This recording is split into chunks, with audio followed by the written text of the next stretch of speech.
Leave you guys with this. There's one question I want to ask you. Do you guys know that in the Bible it tells you exactly who's going to be given a strong delusion? I'm going to ask you guys, who is going to be given a strong delusion? Who is it? I know who it is. Do you guys know who? Who is it? Who is it?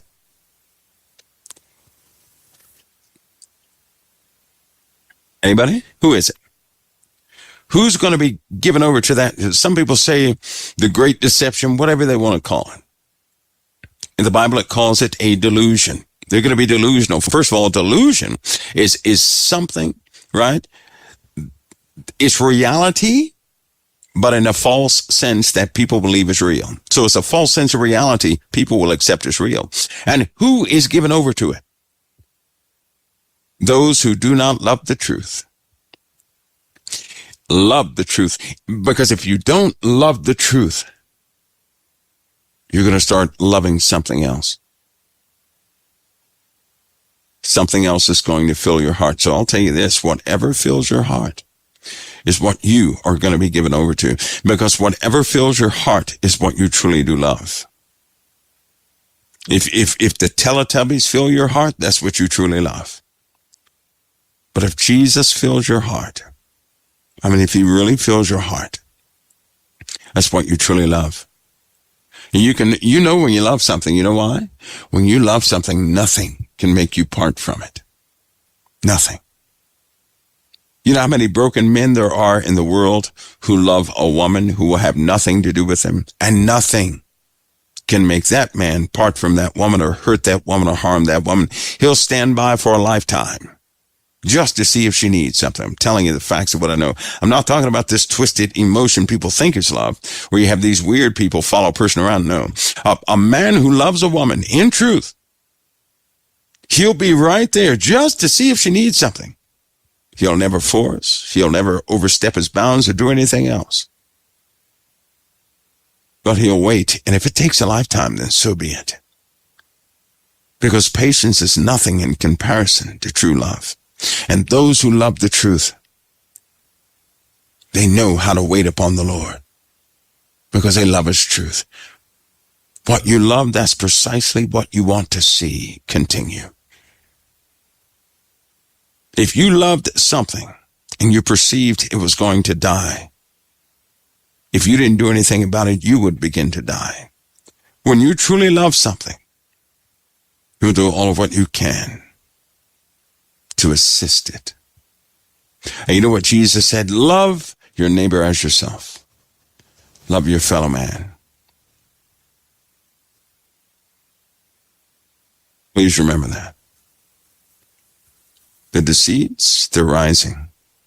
3 congressional meetings, 6 closed-door meetings, and a full disclosure from 5 agencies, compiled and made available. It's coming.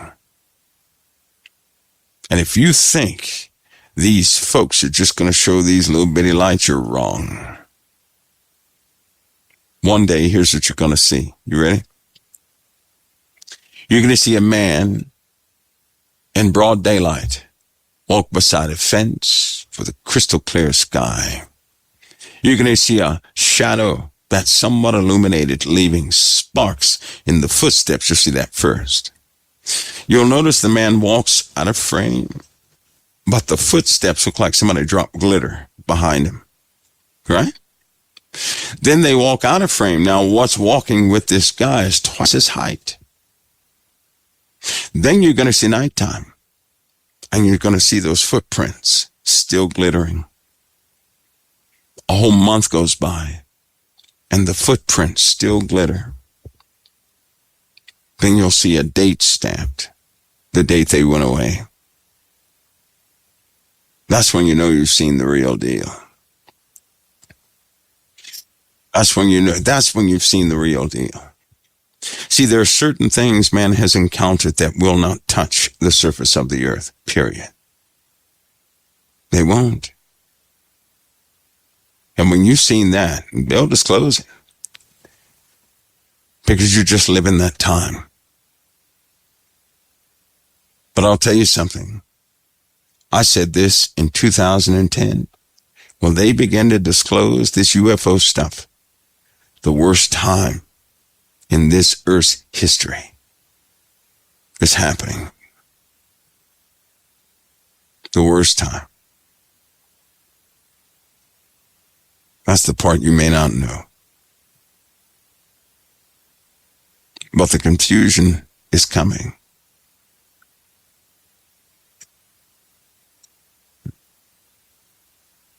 And this world is going to be inundated with it, with full demonstration. And I'm telling you something, those who have no foundation in Christ will simply be lost to something else, period. And these are the days to really strengthen your resolve in Christ in truth, not to toy with your salvation,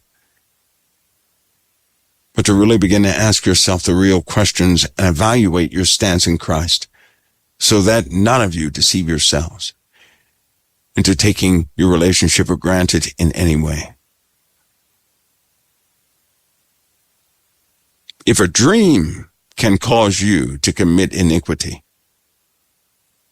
then you really don't stand a chance in this realm of reality.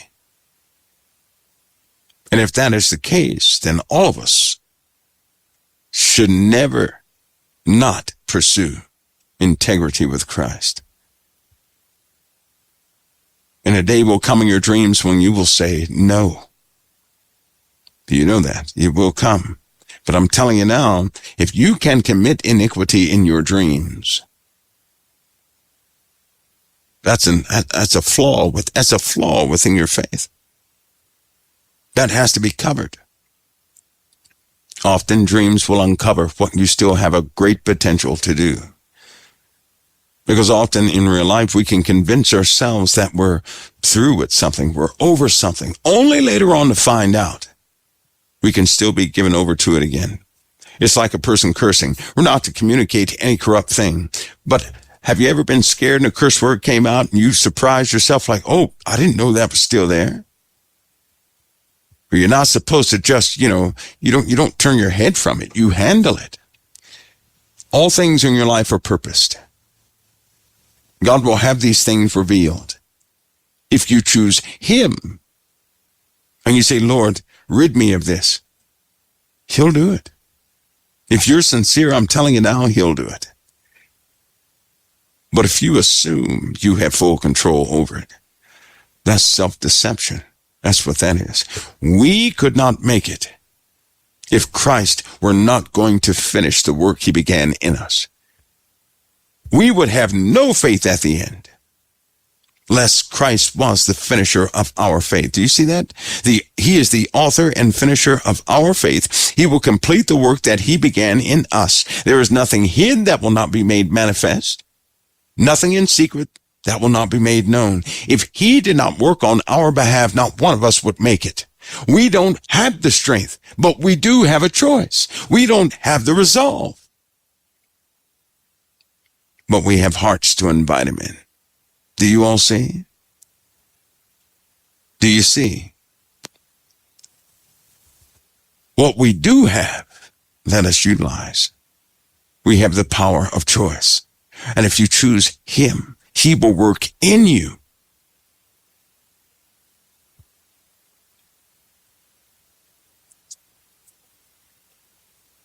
It is by His power we'll finish this race. It is by His power we'll stand in a time when hardly anybody can stand. It is by His power and His seal that we will not worship the beast. It is by His redemption that we won't take the mark. Do you guys see? It is not by our power. We don't have the resolve. We don't have the wherewithal. We don't have it. It's not in us, and our lives are evidence of that. How many times have we said to ourselves, I'm not going to do that anymore, and we go back and do it again and again and again and again?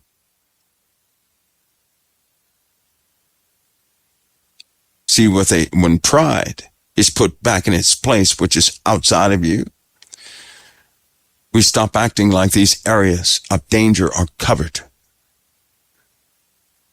We're back to truth again to say, Lord, I have a severe weakness and a flaw, and I need, I can't finish this if it's just me. I will mess it up if it's just me, and simply acknowledge what's actually happening. Thy will be done on earth as it is in heaven. Not ours. His will be done.